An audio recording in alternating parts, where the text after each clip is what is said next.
terkait isi kapal tersebut tuh crude oil ya, minyak mentah. Selama 1 tahun ini dia masih di dalam kah? Oh, masih? Ada isu-isu yang kita dengar bang, bahwasanya case ini yang selama ini juga abang bagian dari dalam ini. Pak Togu ini diduga terlibat ada semacam permainan mafia. Bagaimana sikap abang terhadap dugaan-dugaan tersebut?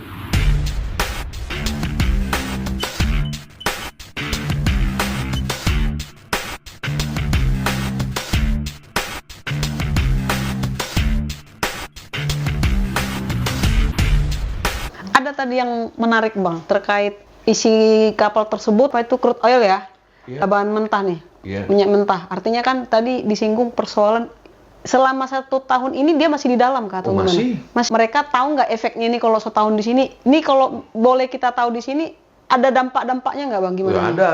Jadi gini. Jadi kan makanya saya bilang mereka pinter, tapi kepintaran. Mereka mulai dumping. Dumping itu nggak tahu limbah atau apa, ya kan?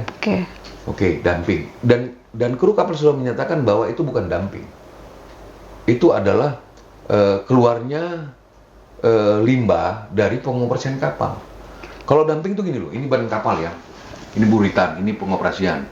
Terus kalau kita mau buang tuh dumping ini kan ini kargo nih, tempat-tempat barangnya kan, kita harus buang dari sini. Iya, dumping. Nah, sekarang kapal ini kan negara yang berjalan ya, ya kan negara yang berjalan ini, 5 menteri ya. Iya. Kapal ini kita nggak tahu kapan docking terakhir, kapan dia servis terakhir. Iya. Kalau kita bilang mobil ya. Iya, betul. Kedua, ada muatan di dalamnya. Muatan ini sekarang kita bilang ya, kalau LCO ini kan light crude oil ini kan untuk bahan dasar untuk dijadikan bahan bakar. Bisa dijadikan bensin, bisa pertalite, bisa pertamax, bisa minyak tanah, bisa bitumen. Itu kan banyak ini yang diolah dari LCO ini, light crude oil ini. Terus yang ketiga, kapal tuh sudah setahun ditahan, disita loh setahun ini. Iya, nyatakan disita. 3 hari lagi sejak ditangkap ulang tahun dia. Iya. Ya kan tanggal 7. Iya. Ya kan? Tanggal 9 ulang tahun dia udah di Batam. Tanggal 7 di Natuna dia ulang tahun. Iya. Yang itu, maksud saya dari poin-poin ini, apakah pihak pengadilan, kejaksaan, KLHK, ya kan, pernah merasa ini kapal kondisi bagus nggak sih? Ini kapal kondisi bagus nggak sih? Harusnya kan mereka diskusi dengan orang perhubungan laut. Kawan, kita ini punya kapal, kita tahan nih, sudah setahun, isi muatannya 166.000 atau sekitar 1 juta barel. Kalau ini terjadi kebocoran, bagaimana? Oh, Batam Laut Hitam. Bagaimana? Oh, Batam Laut Hitam. Ya kan? Laut Hitam Batam ini. Iya. Bayangkan aja 40.000 KL kok kemarin yang baru tumpah di Singapura. Baru 40.000 loh KL. Ini 166.000. 66.000 ya. Ya kan? Metrik ton bukan KL loh. Gimana Batam ya kalau terjadi kebocoran ini? Ini bukan hanya pencemaran lagi nanti. Bukan pencemaran. Nah, ini dipikirkan KLHK nggak? Oh, nggak dipikirkan. Kalau dipikirkan kan nggak begini. Nah, penjelasan ini pernah disampaikan di persidangan atau buta huruf kita ngadepin tembok kalau sama orang ini kok. Kita kan bukan para pihak di persidangan. Harusnya dia diskusi dengan orang perhubungan laut. Harusnya. Ini lingkungan maritim loh. Dia belajar nggak lingkungan maritim itu apa? Iya. Yang namanya lingkungan itu apa sih? Kan dia orang lingkungan. Saya bilang, kau balik aja ke darat sana. Saya bilang, waktu saya ada. Kau balik ke darat, urus itu banjir. Saya bilang, ini nggak perlu kau urus. Aku bilang gitu. Ya kan? Ngurus banjir aja kau nggak beres. Aku bilang gitu kan. Urus kebakaran hutan kau nggak beres. Aku bilang gitu kan. Urus kapal kau. Saya bilang gitu kan. Nggak bisa ngomong. Kita sangat kesel. Karena apa? Masih ada manusia Indonesia yang sudah 75 tahun merdeka kayak gitu. Ya kan? Buta huruf. Kan begitu kan. Baik, jadi sejauh ini Bang belum ada satu putusan nih. Bahkan dari sidang PN pun tak ada nih. Dari selaku agen pertama, hal kerugian apa yang sudah dialami oleh PT Jebat sendiri terkait kita ada persoalan kerugian itu, kerugian material ada yang belum dibayar. Cuman yang kita sayangkan itu adalah kerugiannya inilah kerugian masa depannya Batam. Apa? Kenapa saya bilang kerugian masa depan? Akhirnya pemilik kapal, investor yang terkait kemaritiman ini kan berpikir, mungkin berpikir sejuta kali. Kayak kemarin kita mau ada tank cleaning, kapal masuk dari luar, Lihat kasus-kasus ini, akhirnya mereka langsung ke Cina. Efeknya kan itu. Kerugian yang kita rasakan itu kerugian secara langsung maupun tidak langsung. Ekonominya ya. Loh iya. Iya. Ya karena apa? Ya petugasnya kayak gitu buta huruf. Gimana? Apa? Ya ini jadinya. Coba lihat sekarang pengangguran.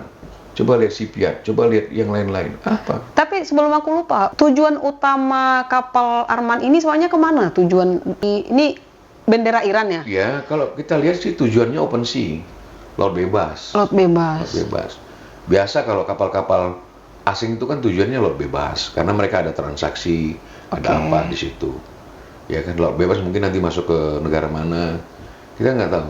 Yang lucunya itu adalah negara Malaysia, Singapura itu punya maritim code, pengadilan maritim. Negara kita yang sebesar Eropa ini, ya kan pengadilan maritim pun nggak ada. Negara kecil kayak Singapura, Malaysia ya ada. Ada khususnya? Ada pengadilan maritim. Jadi kita diadilin di PN, buta huruf. Nggak ngerti maritim. Ya gimana? Di situ pengadilannya perdata pidana yang dihadapin juga ribuan kasus. Iya. Ya kalau pengadilan maritim ini kan khusus gitu. Harusnya ya. Harusnya. Oh pengadilan perceraian aja ada kok. Yang nggak ngasilin duit. Ini jelas kok kapal yang ngasilin duit. Harusnya ada. Harus ada pengadilan maritim. Oh ini harus sampai ke Pak Luhut ini. Ya harus. Ya kan? Opung Luhut nih mana nih? Harusnya ada. Negara kepulauan archipelago, belasan ribu pulau yang dikelilingi oleh air, masa nggak ada pengadilan maritimnya ya? Nggak ada pengadilan maritimnya. Kemana? Sementara petugas di laut itu, waduh, Angkatan Laut, Polair, KPLP, Bakamla, Imigrasi, Bea Cukai. Ya, Satpol PP kalau ada kapal pun dipakai Satpol PP. Ya kan? Betul kan? Karena mereka suka kemana-mana gitu. Iya. Sementara di darat saja, polisi yang hanya bertugas dan jaksa ada pengadilannya. Iya betul. Ya kan ini kok sampai berapa itu? 75 tahun Indonesia, berapa tahun Indonesia merdeka ini? 77. 77 apa 78? 78 ya. Iya. 78, 79 udah ya, kan 2024 kan? Iya, iya betul. 79, iya kan?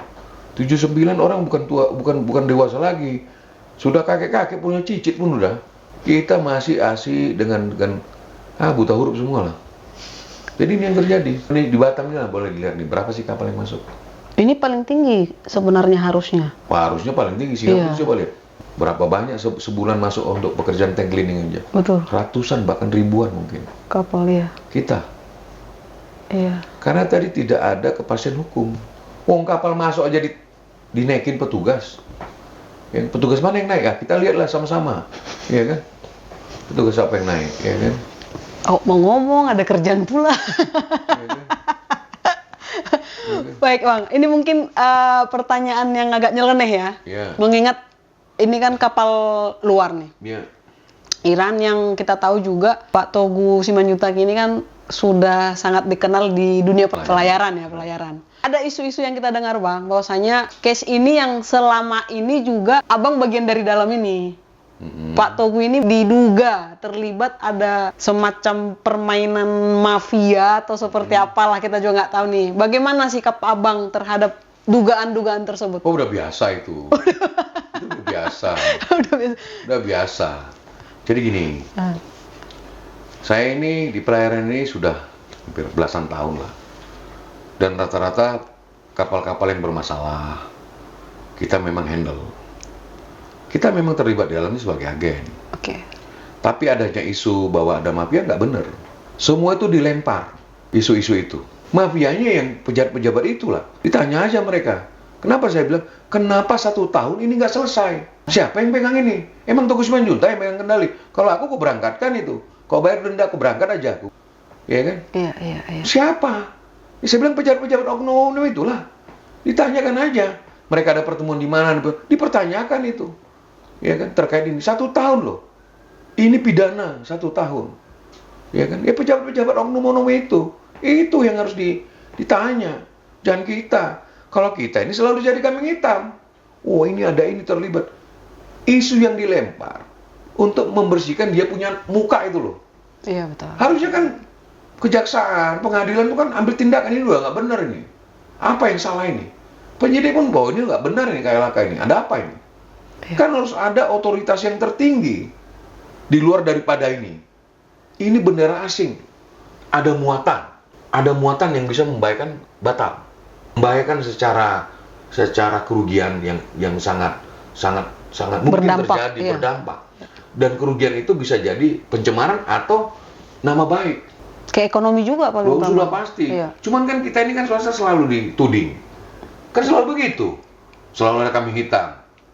Selalu begitu. Iya, iya. Supaya ada kambing hitam nih, lupain. Sudahlah.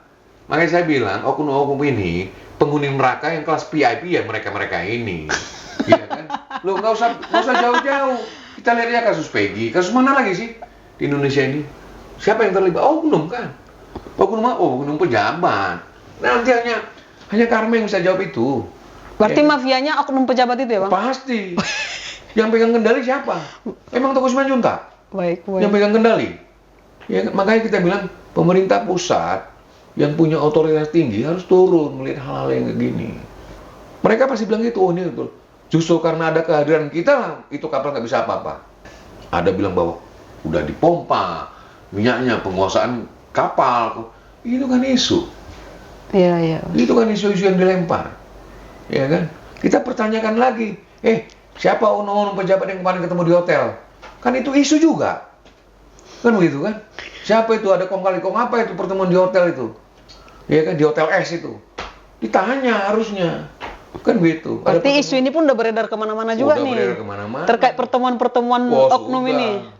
Sudah. Dan kita petakan kok. Ada saksinya, ada. Siap dibongkar nih, Bang? Wah, harus mereka bongkar sendiri. Oh, oke. Bikin pengakuan. Makanya saya bilang ketika seorang pejabat diangkat, ya kan, saya bersumpah demi nama Tuhan. Kalau kami kan demi nama Tuhan Yesus, ya kan. Tuhan saja dia berani bohongin coba. Ya kan? Betul kan? Betul, betul, betul. Apa kata Profesor Dr. J. Saitapi? Gimana Indonesia gimana mau ini? Tuhan aja dia bohongin, gitu. Demi nama Tuhan kan? Sumpah jabatan itu demi nama Tuhan loh. Makanya saya bilang, ya oknum ini penghuni neraka. VIP. Oh VIP. Udah pasti itu VIP. Ya tinggal dia saja. Tinggal bahkan tadi saya bilang kan, moralitas dan mentalitas pejabat kita. Ya kan? Pejabat kita. Saya bilang aja pejabat kita ini. Ya kan, oknum kalau kita bilang itu adalah sudah tidak ada. Saya salah. Bukan kayak tentara, saya salah. Gitu kan. Bukan saya, Pak. Itu orang sana.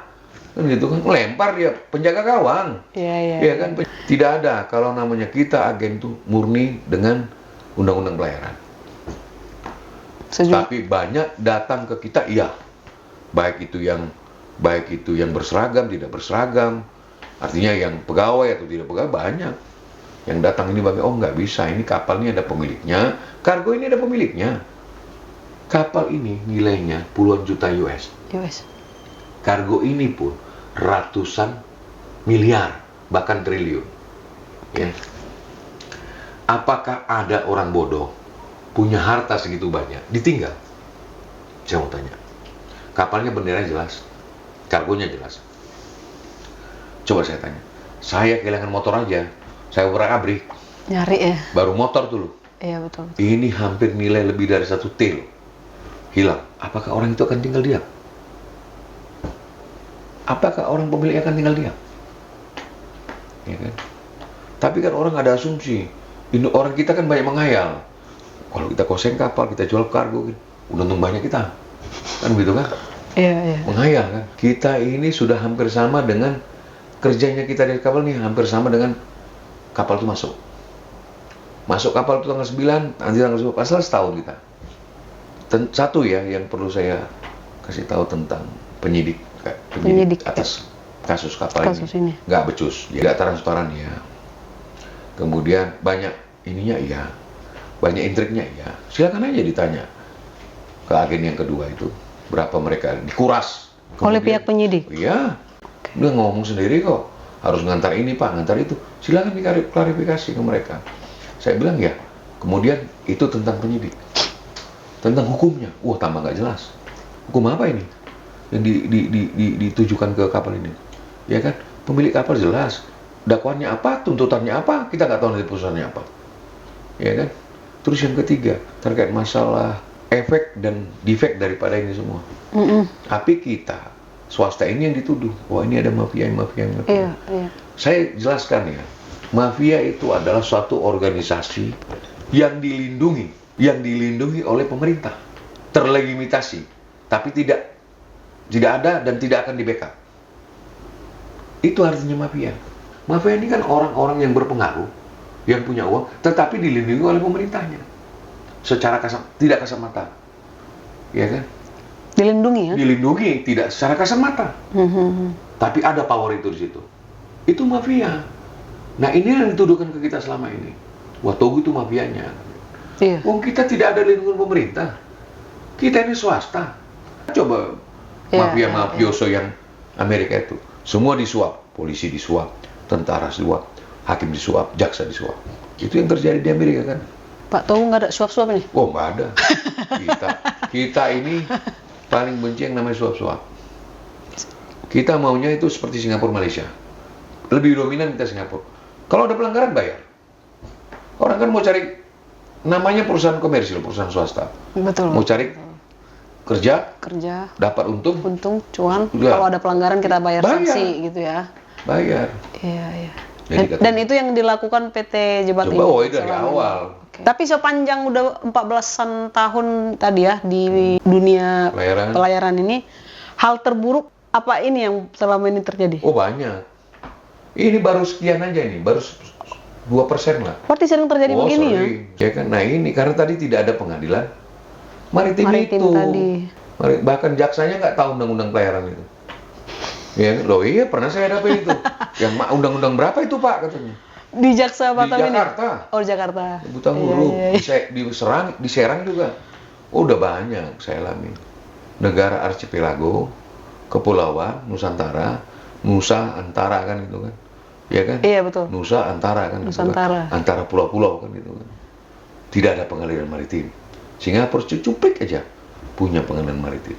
PR buat negara ini. Oh iya, dari dulu kita sudah dengungkan itu. Mungkin ini pertanyaan terakhir nih Pak. Apa harapannya untuk pejabat Batam dulu deh? Mengingat tadi kita udah sepakat bahwasanya Batam ini. Ya, saya sampaikan ke pejabat-pejabat ini, penuhilah sumpah jabatanmu. Takutlah akan Tuhanmu. Ya kan, karena apa yang kau dapat ini, aduh, sebentar. Sebentar. Itu aja. Jadi kalau tidak pejabat-pejabat ini, oknum pejabat-pejabat yang saya bilang, tidak takut dengan sumpahnya, mau jadi apa Batam ini? Kerja aja di Batam ini dapat duit kok. Ya kan? Apa yang nggak dapat di Batam ini kerja? Tapi karena tidak ada kejelasan hukum tadi, tidak ada kejelasan hukum kan kalau seperti ini. Siapa yang mau invest ke Batam ini? Yang invest mungkin nggak ada. Tapi yang mau happy ya. Jadi apa Batam ini? Kota happy-happy aja. Kota entertain ya? Iya, kota entertain aja. Kalau mau jadi kaya, jangan jadi pegawai. Kalau mau orang kaya, jangan pegawai negeri. Swasta dong, harus berani. Pengusaha. Jangan gunakan statusmu, ya kan, jabatanmu, untuk kau bikin usaha lain. Itu nggak bagus. Lebih parah dari PKI itu. Itu mafia sebenarnya. Lebih parah dari mafia itu. Oke, terima kasih Bang. Sukses selalu.